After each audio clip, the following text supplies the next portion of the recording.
अस्सलाम वालेकुम। Excel for data analysis and business intelligence course के सिलसिले में आज लेसन 1 के ट्यूटोरियल के साथ हाजिर खिदमत हूँ। तो चलें जल्दी से हम अपना LMS पेज ओपन करते हैं। इसके लिए सबसे पहले हमें गूगल क्रोम ओपन करके और अपने LMS का URL टाइप करना पड़ेगा, जो कि lms.science.cloud है। और इंटर करते ही मेरे सामने ये LMS आ गया है, जिस पे मुख्तलिफ टीचर्स के पेजेस मौजूद हैं। ये LMS मैंने अभी नया डेवलप किया है, तो बाकी टीचर रफ्ता रफ्ता इसमें अपने कंटेंट डालेंगे, लेकिन मेरा पेज डाटा एनालिटिक्स के नाम से है। यहाँ आपको मटेरियल दस्तयाब होगा। एक बात का ख्याल रखिएगा कि अक्सर लोग यहाँ पिक्चर के ऊपर क्लिक करने की कोशिश करते हैं, इससे काम नहीं चलता। ये आपको जहाँ डाटा एनालिटिक्स लिखा है और ये असल में लिंक है, तो इस पे क्लिक करना पड़ेगा।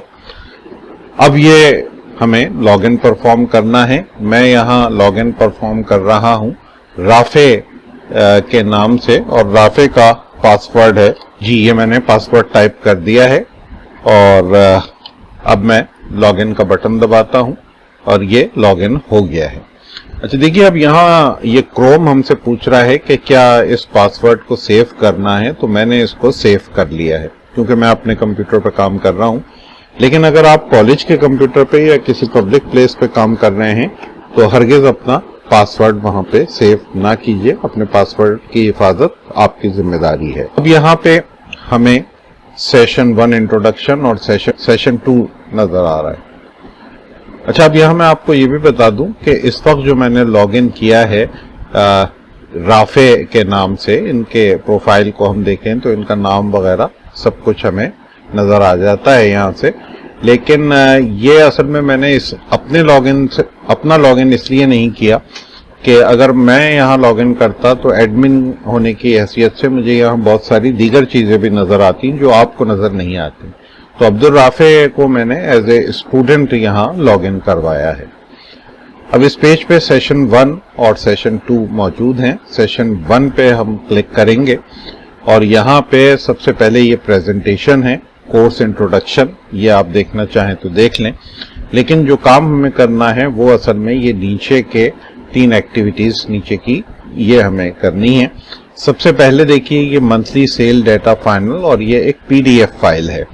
इस फाइल के जरिए से आपको ये पता चलेगा कि आपने आज कैसी फाइल बनानी है। PDF फाइल है, मैं इसको जूम कर रहा हूं, और इसको अगर आप डाउनलोड करना चाहें तो डाउनलोड भी कर सकते हैं। चलें डाउनलोड कर लेते हैं। ये डाउनलोड बटन है और फिर उसके बाद मैं इसको डाउनलोड करना चाहता हूं, तो आपके लिए ये बेहतर है कि सबसे पहले आप डॉक्यूमेंट्स में जाएं और एक न्यू फोल्डर बना लें। मैं अपने नाम से बना रहा हूं, आप अपने नाम से बनाइए। जब भी कॉलेज के कंप्यूटर पर काम स्टार्ट करें, ये फोल्डर बना लें, अपनी फाइलें इसके अंदर सेव करें, और जितनी फाइलें सेव की हो घर जाने से पहले या लैब से बाहर जाने से पहले आप उन तमाम फाइलों को खुद अपने आप को मेल कर दीजिए। तो ये आपके लिए ज्यादा आसान रहेगा और आपकी फाइलें भी महफूज रहेंगी। तो ये फाइल हम वक्तन फवक्तन देखते रहेंगे और इसके मुताबिक ही हम अपने काम को आगे चलाएंगे। तो फिलहाल हमें दूसरी फाइल को डाउनलोड करना है, वो है मंथली सेल डाटा, और XLSX यानी एक्सेल की फाइल है। ये हमारी वर्किंग फाइल है, इसको भी हमने डाउनलोड करना है। कंपलसरी है इसको डाउनलोड करना और फिर इस पर काम भी करना है। आप देखेंगे ये उसी फोल्डर सुहेल में मैं सेव कर रहा हूं, जो मैंने अभी थोड़ी देर पहले बनाया था। ये फाइल सेव हो गई है। अगर हम देखना चाहें तो ये हमारे फोल्डर में हमें नजर आ जाएगी। फोल्डर है डॉक्यूमेंट सुहेल, और इसमें एक एक्सेल की फाइल है और एक ये PDF फाइल मौजूद है। एक्सेल की फाइल को ओपन करते हैं तो ये वर्किंग फाइल हमारे सामने आ जाएगी। इस वर्किंग फाइल में डाटा तकरीबन वही है जो आप पहले PDF में देख चुके हैं, लेकिन बहुत सारी कैलकुलेशंस और फॉर्मेटिंग हमें खुद करनी है।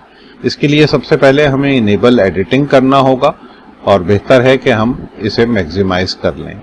यहाँ एक बात मैं और बता दूं कि अगर डेटा एनालिस्ट आप बनना चाहते हैं तो कम से कम एक लैपटॉप आपके पास होना जरूरी है। अगर लैपटॉप आपके पास नहीं है और आप मोबाइल पे काम करेंगे तो आपको बहुत सारी मुश्किलात होंगी। तो चलिए इस एक्सेल की फाइल पे हम काम शुरू करते हैं, लेकिन इससे पहले एक नजर हम अपनी पीडीएफ फाइल पे डाल लें ताकि हमें पता चले कि हम करना क्या चाहते हैं। इस पीडीएफ फाइल में आप देख रहे हैं कि ये टोटल सेल और परसेंट ऑफ सेल हमें कैलकुलेट करनी है। इसके अलावा नीचे grand total, average, maximum, minimum, ये सब चीजें भी हमें कैलकुलेट करनी है। तो एक कॉलम हम टोटल सेल्स के नाम से नया ऐड करते हैं और इसके लिए एक्सेल में यहां सेल F, ये सेल F1 है, यहां पे मैंने लिखा टोटल सेल और एंटर कर दिया। और अब यहां पे इस टोटल सेल का फॉर्मूला हमें लिखना है। फॉर्मूला बहुत आसान है, इसके लिए आपको सिर्फ ऑटो सम में जाना होगा। ऑटो सम में ये जरूर चेक कर लें, ये एक छोटा सा ड्रॉप डाउन है, यहां पे क्लिक करें और यहां से सम पे क्लिक करें। अब आप देखिए कि यहां पे एक फॉर्मूला आ गया है, बल्कि फंक्शन आ गया है सम B2 से E2 तक। और ये जो लाइनें आपको मूव करती हुई नजर आ रही हैं, जो आपके सिलेक्शन को बता रही हैं, इन्हें मार्चिंग एंड्स कहा जाता है, यानी मार्च करती हुई चूटियां। अब मैं इसे एंटर करना चाहता हूं, लेकिन इस दफा मैं एंटर की के जरिए से नहीं बल्कि फॉर्मूला बार में मौजूद इस टिक मार्क पे करूंगा। टिक मार्क का फायदा ये होता है कि जब हम इससे एंटर करते हैं तो हमारा पॉइंटर नीचे मूव नहीं होता। एक्सेल में ज्यादातर इसी की जरूरत होती है, लेकिन एंटर की भी बहरहाल यूज की जा सकती है। अब यहां देखिए, यहां ये फॉर्मूला आ गया है और जैसा कि इसमें नजर आ रहा है सम B2 से E2 तक, यानी B2, E2 और दरमियान के जितने सेल हैं, यानी कोलन का निशान बता रहा है यहां से लेके वहां तक जितनी चीजें हैं उनका क्या करना है। तो ये हमने सम फंक्शन यूज किया। अब यही फॉर्मूला हमें नीचे जब कॉपी करना है तो जाहिर है ये सम B2 टू E2 नहीं होगा, बल्कि B3 टू E3 हो जाएगा, यहाँ पे B4 टू E4 हो जाएगा, अगली लाइन में B5 टू E5 हो जाएगा। लेकिन यहां हम जब कॉपी करेंगे तो ये काम एक्सेल ऑटोमेटिकली कर लेगा। कॉपी भी हम Ctrl+C Ctrl+V या कॉपी पेस्ट वाला तरीका इख्तियार नहीं करेंगे, अगरचे वो भी हो सकता है, लेकिन एक्सेल के पास ज्यादा बेहतर तरीका मौजूद है जिसे ऑटोफिल कहते हैं। ऑटोफिल के लिए आपके पास जो ये सिलेक्टेड सेल है, ये वाला सेल, इसमें अगर आप देखें तो इसके कॉर्नर पे एक छोटा सा बॉक्स आपको नजर आ रहा है। अगर आप अपने पॉइंटर को, जो कि इस वक्त एक बड़ा प्लस है, इस बॉक्स पे रखेंगे तो ये अपनी शक्ल तब्दील करके छोटा हो जाएगा। इसका मतलब है आपने हैंडल ग्रिप कर लिया है।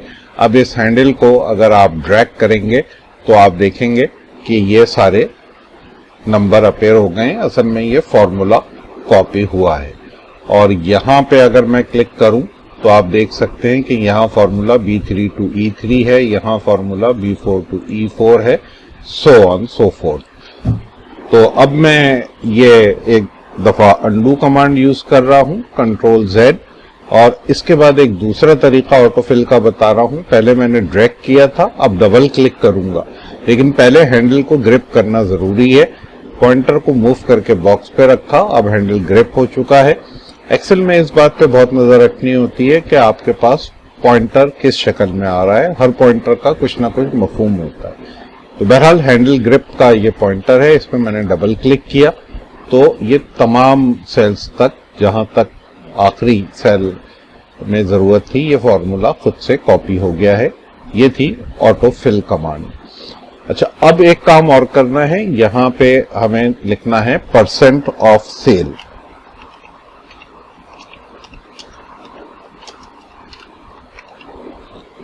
परसेंट ऑफ सेल लिख के मैंने एंटर कर दिया, क्योंकि मैं चाहता था कि पॉइंटर नीचे आ जाए। यहां अगर आप देखें तो ये टोटल सेल जो लिखा हुआ है, शायद गलत लिख दिया है हमने, यहां इसको करेक्ट कर लेते हैं। ये टोटल सेल है और इसी तरीके से यहाँ पे परसेंट ऑफ सेल ये पूरा लिखा हुआ नजर नहीं आ रहा है। कॉलम की विड्थ हमें बढ़ानी पड़ेगी। मसलन अगर हम चाहें तो यहाँ ड्रैग करके आगे पीछे कर सकते हैं, लेकिन पॉइंटर पे नजर रखिए। पॉइंटर जो है वो एक वर्टिकल बार है और हॉरिजॉन्टल एरोज हैं दोनों डायरेक्शन में। ये रिसाइज पॉइंटर कहलाता है। अगर इस पर डबल क्लिक कर दें तो कॉलम ऑटो फिट हो जाता है। ये ऑटो फिट कमांड उस वक्त यूज की जाती है जब आप किसी कॉलम के बड़े से बड़े वर्ड के मुताबिक कॉलम की विड्थ सेट करना चाहें।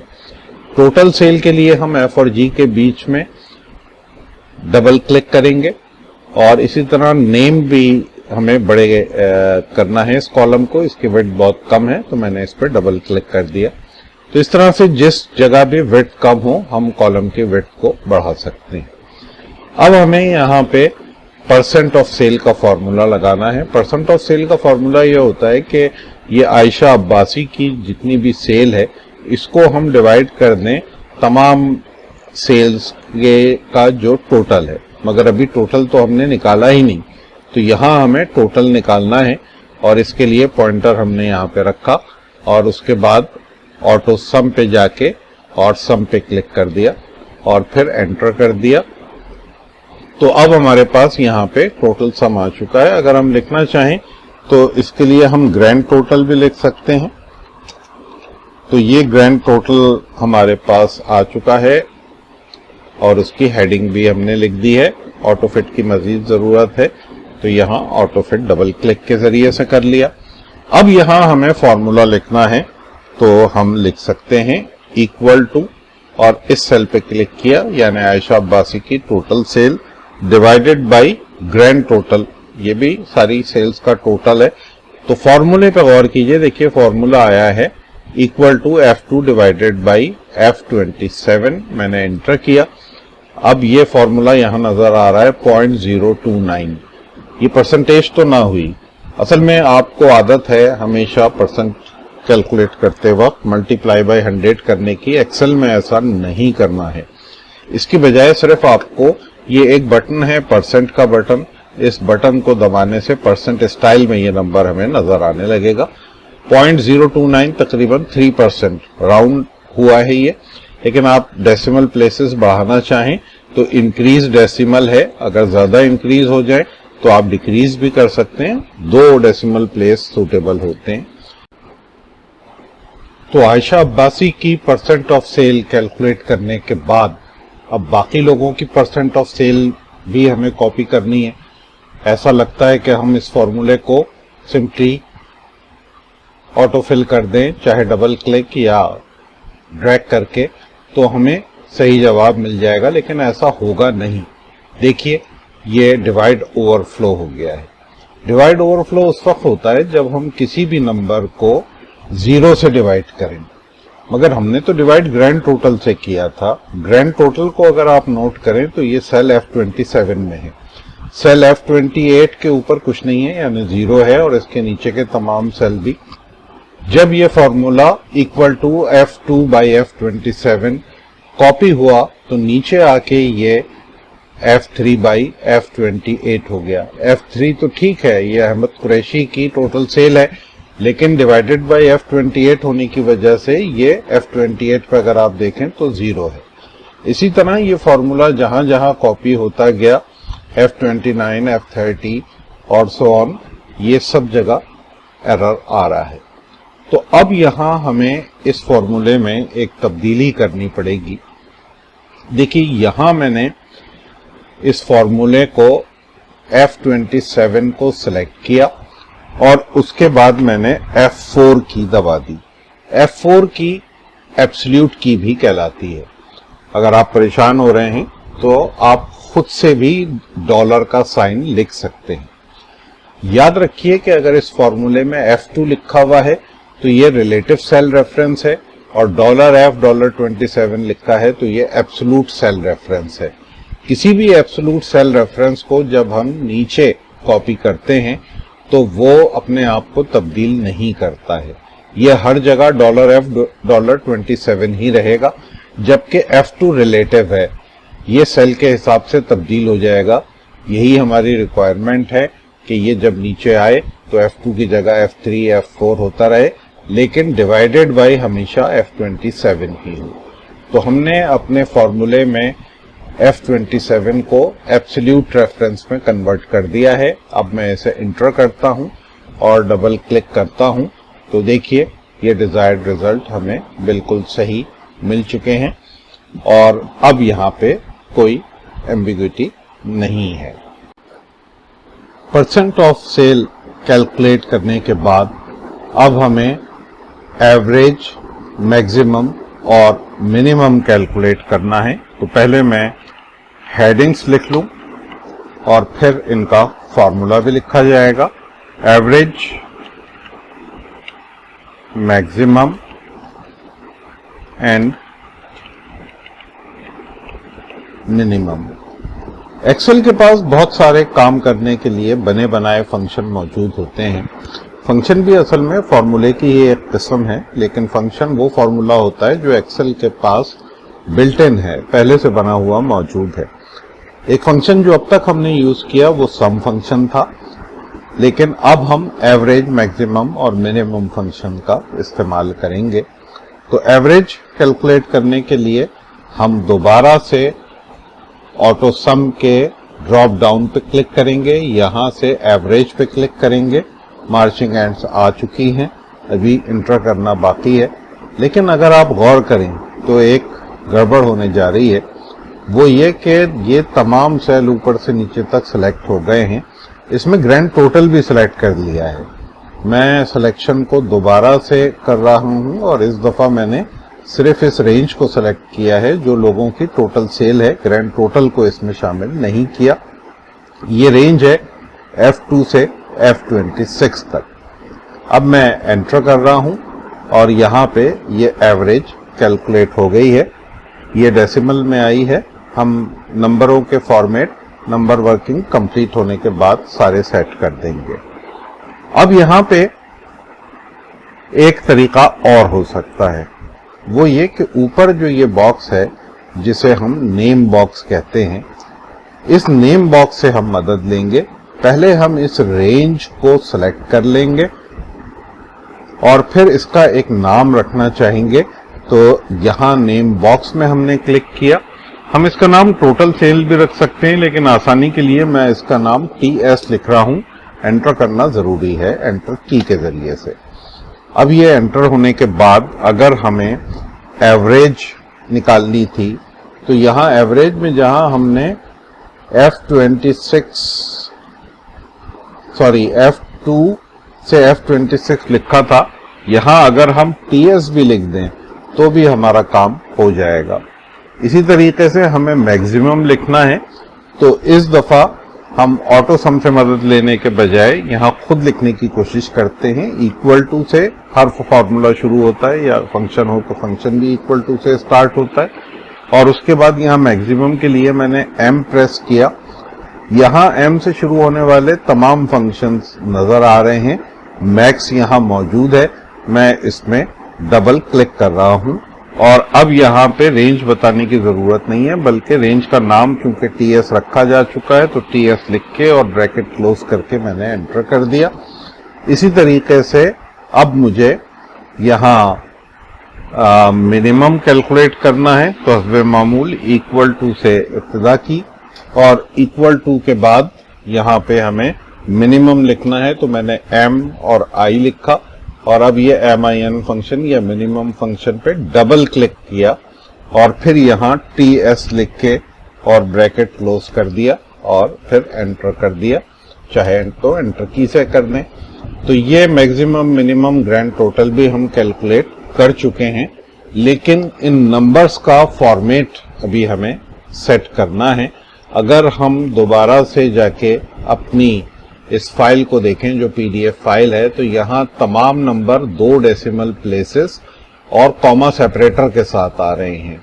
तो यही फॉर्मेट हम यहाँ इंप्लीमेंट करना चाहेंगे। इसके लिए इन तमाम नंबर्स को सिलेक्ट कर लिया जाएगा, ये भी सब सिलेक्ट कर लिए जाएंगे। लेकिन क्या ये भी सिलेक्ट होगा? नहीं। परसेंट ऑफ सेल के लिए जो स्टाइल हमने यूज किया था वो मुख्तलिफ था, वो परसेंट स्टाइल था। यहाँ इसको हमने सेलेक्ट नहीं किया।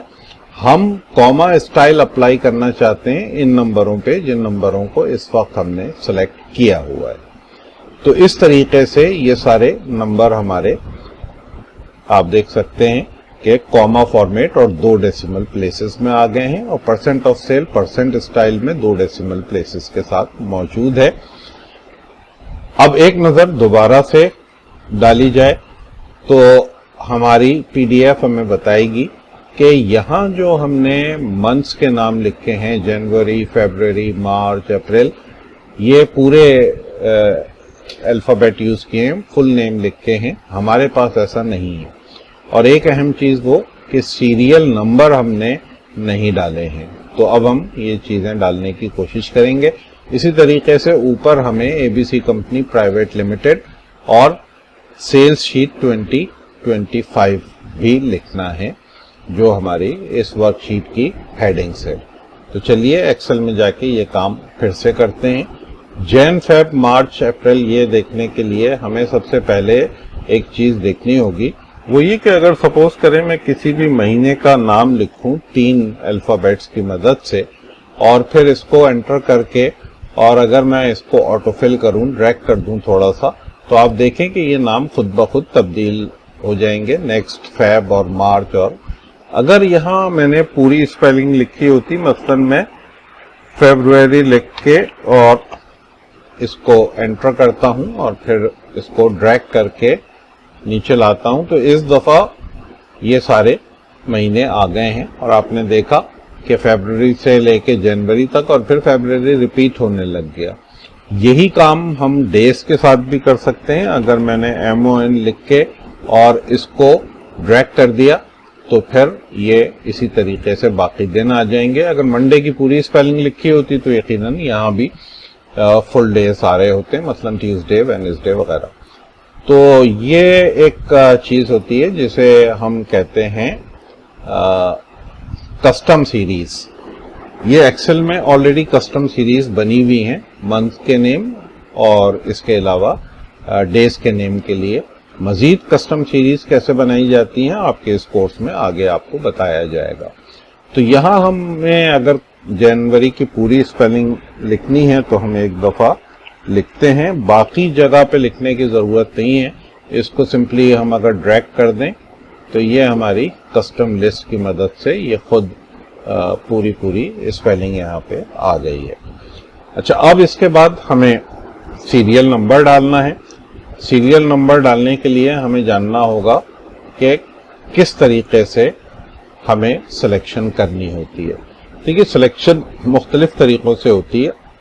अगर मुझे सारे रिकॉर्ड सेलेक्ट करने हैं, ये मैंने सिलेक्शन कर ली है, तो ये कंटिन्यूअस सिलेक्शन है, इसमें कोई गैप नहीं है। लेकिन अगर मुझे आयशा अब्बासी का रिकॉर्ड सेलेक्ट करना है और इसके बाद मुझे शहबाज नूर का भी करना है, तो यहां अगर मैं क्लिक करूंगा तो ऊपर की सिलेक्शन खत्म हो जाएगी। कंट्रोल की दबा के ये काम किया जा सकता है।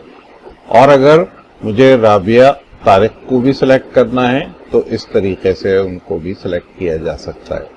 इसे डिस्क्रीट सिलेक्शन कहते हैं। कंटिन्यूअस सिलेक्शन जिसमें कोई गैप ना हो, और अगर गैप छोड़ के सिलेक्शन करनी हो तो कंट्रोल की मदद से डिस्क्रीट सिलेक्शन। इसी तरह 2 सिलेक्शन और मैं आपको बताऊंगा। अगर किसी भी कॉलम हेडर, जैसे इस कॉलम का हेडर G है, यहां क्लिक कर दें तो ये पूरा कॉलम सेलेक्ट हो जाएगा, या किसी भी रो हेडर पे क्लिक कर दें तो वो पूरी रो सेलेक्ट हो जाएगी। हमें सीरियल नंबर लिखना है, उसके लिए एक कॉलम इंसर्ट करना है A से पहले। तो हमने पूरे कॉलम A को सेलेक्ट किया और फिर एक दफा कंट्रोल+ दबा दिया, तो इस तरीके से हमारे पास ये एक पूरा कॉलम इंसर्ट हो गया जो कि ब्लैंक है। इसमें अब हम यहाँ पे सीरियल नंबर लिखेंगे और 1 2 3 4 हमें सिंपली लिखना है। ये काम अगर हम ज्यादा तेजी से करना चाहें या रिकॉर्ड बहुत ज्यादा हो तो 1 और 2 दोनों को सिलेक्ट कर लें और फिर हैंडल ग्रिप करके डबल क्लिक कर दें, तो ये नंबर यहाँ तक आ गए। मगर ये कुछ इजाफी नंबर आ गए हैं, इनकी ज़रूरत नहीं थी, हमें 25 तक ही नंबर चाहिए थे। तो इस तरीके से हमने सीरियल नंबर एंटर कर दिए हैं। अब हमें हेडिंग डालनी है, तो हेडिंग डालने के लिए हमने रो 1 को सिलेक्ट किया और कंट्रोल 1 2 दफा दबाया, 1 और 2, क्योंकि 2 लाइनें इंसर्ट करनी थी। अब यहाँ पे पहली लाइन में देख लेते हैं हमें क्या हेडिंग लिखनी थी। तो पहली लाइन में हमें हेडिंग लिखनी है एबीसी कंपनी प्राइवेट लिमिटेड और फिर सेल्स शीट 2025।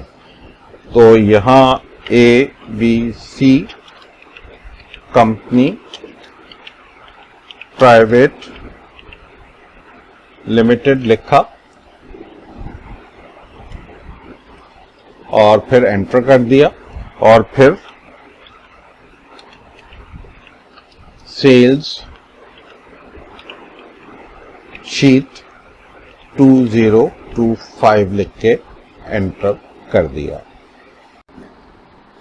जब किसी वर्कशीट में डेटा एंट्री का काम कंप्लीट हो जाए तो फिर उसके बाद फॉर्मूले लिखे जाते हैं।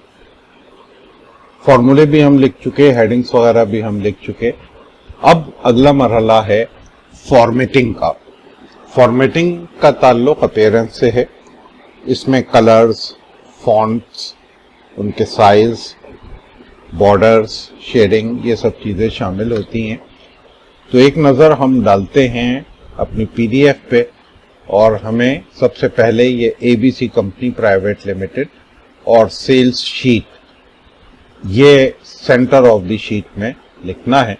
असल में हम अगर इस एबीसी कंपनी प्राइवेट लिमिटेड को सेंटर ऑफ द शीट में लाना चाहते हैं तो ये तमाम सेल हमें सिलेक्ट करने पड़ेंगे और उसके बाद मर्ज एंड सेंटर करना पड़ेगा। अब ये तमाम सेल मिलके एक सेल बन चुके हैं।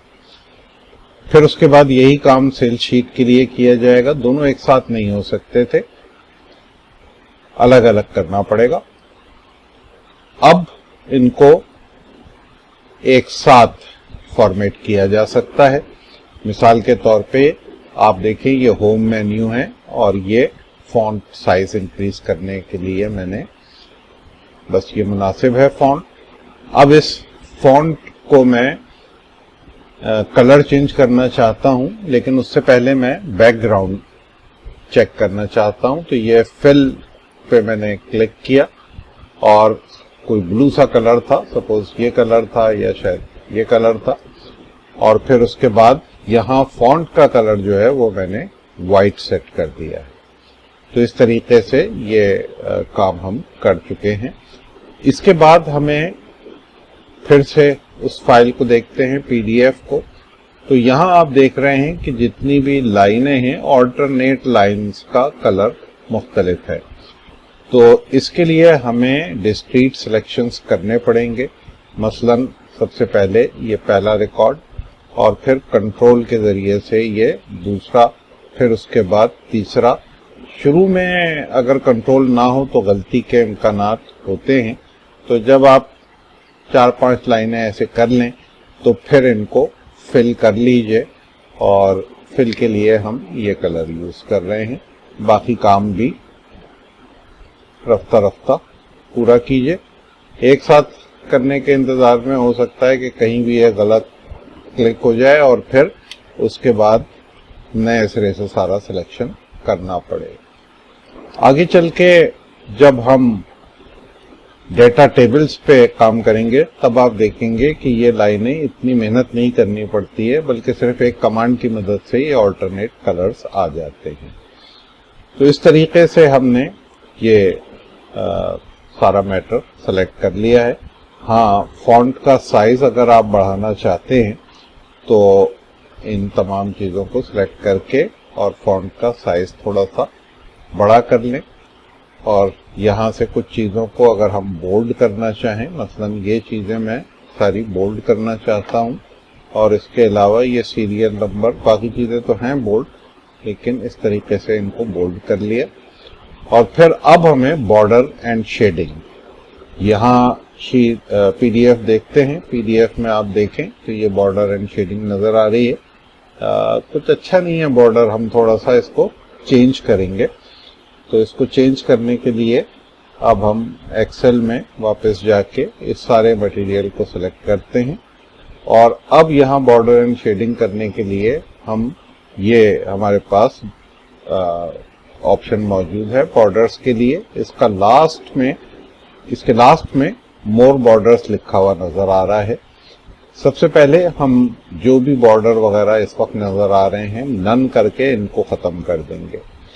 उसके बाद हम आउटलाइन बनाना चाहते हैं डबल लाइन से, तो ये डबल लाइन हमने सेलेक्ट की और इसका कलर आउटलाइन का हम रखना चाहते हैं मिसाल के तौर पे ये वाला कलर ग्रीन का एक शेड है और यहां फिर मैंने आउटलाइन पे क्लिक कर दिया तो ये आउटलाइन डबल लाइन से बन जाएगी। उसके बाद इनसाइड में हमें सिंगल लाइन चाहिए, सिंगल लाइन ली, कलर वही रहने दिया, आउटलाइन को अपनी जगह रहने दें और इनसाइड पे क्लिक कर दें तो अब ये इनसाइड पे ओके, इनसाइड पे क्लिक करने के बाद ये हमारा बॉर्डर बनने जा रहा है। ओके करते हैं और ये बॉर्डर हमारा बन गया है। मैं डीसेलेक्ट करता हूं तब आपको ये बॉर्डर सही से नजर आएगा। लेकिन अभी कुछ चीजें ऐसी हैं जिनमें मजीद थोड़ा सा काम बाकी है और यहाँ अगर आप देखें तो इस पोर्शन को और इस पोर्शन को भी ये ज्यादा बेहतर लग रहा है, लिहाजा हम इन सब को सिलेक्ट करते हैं और शेडिंग इनकी कर देते हैं। लेकिन शेडिंग करने के बावजूद ये लाइनें नजर आती रहेंगी तो बेहतर है कि इसको मर्ज एंड सेंटर कर दिया जाए। ये अब एक सेल बन गया। इसी तरीके से यहाँ भी हम पहले मर्ज एंड सेंटर और बाद में फिल कर लेते हैं। ये वाला जो पोर्शन है इसकी हमें फॉन्ट्स चेंज करनी है और इन तमाम को बोल्ड करना है।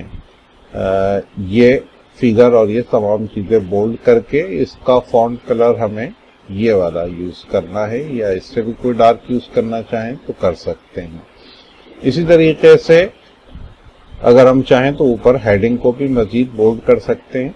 अगर आप नोट करें तो परसेंट ऑफ सेल थोड़ा सा इस सेल को काट रहा है तो ये ऑटो फिट पे डबल क्लिक करने से ये मसला भी हल हो जाएगा।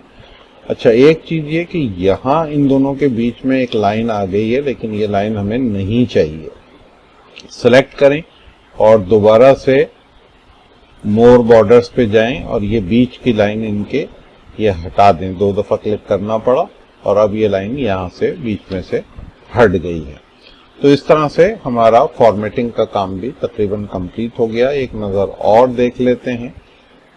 तकरीबन ये काम हमारा कम हो चुका है। लेकिन एक बात और बहुत जरूरी है, वो ये देखें कि यहाँ सबसे ऊपर नाम अहमद इकबाल का नजर आ रहा है।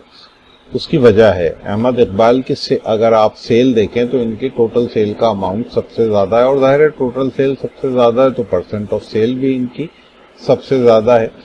तो ये अल्फाबेटिकल ऑर्डर में सॉर्ट करने का नतीजा है। तो हमें डेटा को सॉर्ट भी करना है।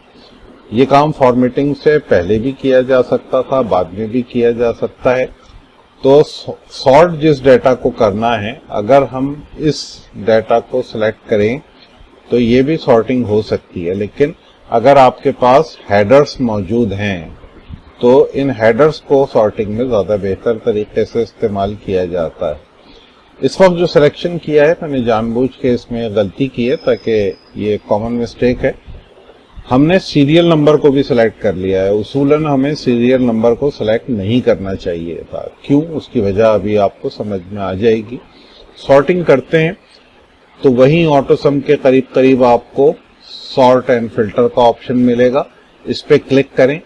सॉर्ट स्मॉलेस्ट टू लार्जेस्ट या लार्जेस्ट टू, ये उस सूरत में इस्तेमाल होते हैं जब हमें किसी एक कॉलम को सिलेक्ट करके सॉर्ट करना हो। लेकिन अगर बहुत सारे कॉलम्स हैं तो हमें कस्टम सॉर्ट में जाना पड़ता है और फिर यहाँ पे हमें इसे बताना पड़ता है कि कौन सा कॉलम ABCD नहीं, हमें यहाँ पे माई डाटा हैज हेडर्स को चेक करना होगा। तो फिर यहाँ हमें अपने हेडिंग्स नजर आने लगेंगी कि हमें नेम पे करना है, टोटल पे करना है। तो हमें टोटल सेल पे फॉर्मेट करना है और स्मॉलेस्ट टू लार्जेस्ट नहीं बल्कि लार्जेस्ट टू स्मॉलेस्ट करना है ताकि ये सबसे बड़ा फिगर सबसे ऊपर आए। ओके करने पे सॉर्टिंग हो गई, सबसे बड़ा नंबर ऊपर आ गया। लेकिन अगर आप सीरियल नंबर देखें तो चूंकि सॉर्टिंग में पूरा रिकॉर्ड ऊपर नीचे होता है तो सीरियल नंबर भी आउट हो गए। लेकिन खैर ये कोई इतना बड़ा मसला नहीं है। मैंने यहाँ दोबारा 1 लिखा और इसके बाद 2 लिखा, इन दोनों को सिलेक्ट करके और इसको ड्रैग भी कर सकते हैं या डबल क्लिक भी कर सकते हैं, तो ये दोबारा से सीरियल नंबर जनरेट हो गए।